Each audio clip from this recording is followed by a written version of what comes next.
ಯೋಗಿ ಅವರು ಅಂದ್ರೆ ನಿಮ್ಮ ಲೂಸ್ ಮಾದ ಅವರು ಇತ್ತೀಚಿನ ದಿನಗಳಲ್ಲಿ ಒಂದು ಹೀರೋಯಿನ್ ನ ಬೈಕಲ್ಲಿ ಕರ್ಕೊಂಡು ಹೋಗ್ಬೇಕಾದ್ರೆ ಆಕ್ಸಿಡೆಂಟ್ ಆಗಿ ಯಶ್ ಅವ್ರು ಹೇಳ್ಕೊಂಡೇ ಬಂದ್ರು ನಾನು ಡ್ಯಾನ್ಸ್ ಮಾಡೇ ಮಾಡ್ತೀನಿ ಅಂತ. ಸೊ ಅವ್ರು ಡ್ಯಾನ್ಸ್ ಮಾಡ್ತಾರಂತೆ.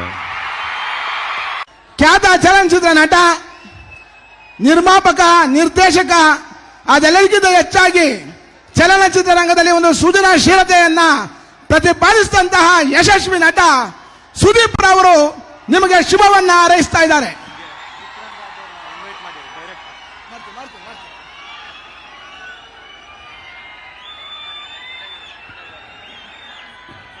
ಎಲ್ರಿಗೂ ನಮಸ್ಕಾರ.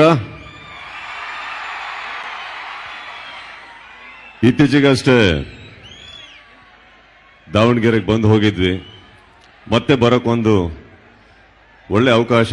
ಈ ಸಂದರ್ಭದಲ್ಲಿ ಕೇಣಿ ಅವರಿಗೆ ಹುಟ್ಟುಹಬ್ಬದ ಶುಭಾಶಯಗಳನ್ನ ಕೋರ್ತಾ ಈ ಒಂದು ವೇದಿಕೆಯನ್ನು ಸಜ್ಜುಗಡಿಸಿ ನಿಮ್ಮನ್ನ ಮತ್ತೆ ಭೇಟಿ ಮಾಡಕ್ಕೆ ಅವಕಾಶ ಮಾಡಿಕೊಟ್ಟಿದ್ದಕ್ಕೆ ಎಲ್ಲರಿಗೂ ಥ್ಯಾಂಕ್ಸ್ ಹೇಳ್ತಾ, ವೇದಿಕೆ ಮೇಲೆ ಇರೋರಿಗೆ, ಎಲ್ಲ ಕಲಾವಿದರಿಗೆ, ಹಾಗೆ ಮುಂದೆ ಕೂತಿರುವಂತ ಎಲ್ಲ ಹಿರಿಯರಿಗೆ, ಸ್ನೇಹಿತರಿಗೆ ಎಲ್ಲರಿಗೂ ನಮಸ್ಕಾರ ಹೇಳ್ತಾ, ಇವತ್ತು ನನ್ನೊಟ್ಟಿಗೆ ನನ್ನ ಇಬ್ರು ಸ್ನೇಹಿತರು ಕೂಡ ಬಂದಿದ್ದಾರೆ.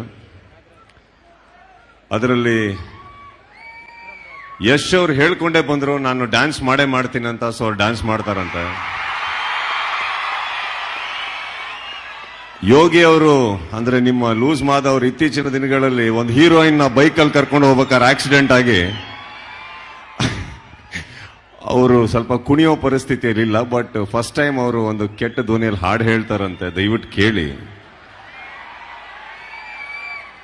ಎಲ್ಲದಕ್ಕಿಂತ ಹೆಚ್ಚಾಗಿ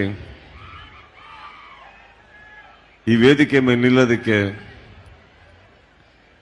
ದಾವಣಗೆರೆಯ ಈ ಜನಗಳ ಪ್ರೀತಿಯ ಚಪ್ಪಾಳೆಗಳನ್ನ ತಗೊಳೋದಕ್ಕೆ ಪದೇ ಪದೇ ನಮಗೆ ಯಾವತ್ತೂ ಅವಕಾಶ ಸಿಕ್ಕಿಲ್ಲ. ಸಿಕ್ಕಿದಾಗ ನಾವು ಅವಕಾಶಗಳನ್ನ ಕಳ್ಕೊಂಡಿಲ್ಲ. ಹುಟ್ಟುಹಬ್ಬ ಇಲ್ಲಿ ಕೂತಿರುವಂತ ಇಲ್ಲಿರಲ್ಲಿ ಎಲ್ಲರಲ್ಲೂ ಒಂದು ದಿನ ಬಂದೇ ಬರುತ್ತೆ. ವರ್ಷಕ್ಕೊಂದು ಹುಟ್ಟುಹಬ್ಬ ಆಚರಿಸ್ಕೋತೀವಿ ನಾವು. ಆದರೆ ಇನ್ನೊಬ್ಬರು ಹುಟ್ಟುಹಬ್ಬನ ಇಷ್ಟು ಸಂತೋಷವಾಗಿ ಆಚರಿಸ್ಕೊಳ್ಳೋಕೆ ಇಷ್ಟೊಂದು ಸಾವಿರಾರು ಗಟ್ಟಲೆ, ಲಕ್ಷಾನು ಗಟ್ಟಲೆ ಜನ ಬಂದು ಸೇರಿರೋದು ನಿಜವಾಗ್ಲೂ ಒಂದಂತೂ ಅನ್ಸುತ್ತೆ, ಎಲ್ಲೋ ಒಂದ್ ಕಡೆ ಹುಟ್ಬಿಟ್ಟು ನಾವೆಲ್ಲೋ ಯಾವುದೋ ಒಂದು ಚಿಕ್ಕ ಪುಣ್ಯ ಮಾಡಿದೀವಿ ಅನ್ಸುತ್ತೆ. ಅದಕ್ಕೋಸ್ಕರ ನಮ್ಮ ಹುಟ್ಟು ಹಬ್ಬನ ಆಚರಿಸೋದಕ್ಕೆ ಇಷ್ಟು ಜನ ಪ್ರೀತಿಯಿಂದ ಬರ್ತೀರಾ ನೀವೆಲ್ಲ. ಅದಕ್ಕೆ ಥ್ಯಾಂಕ್ಸ್.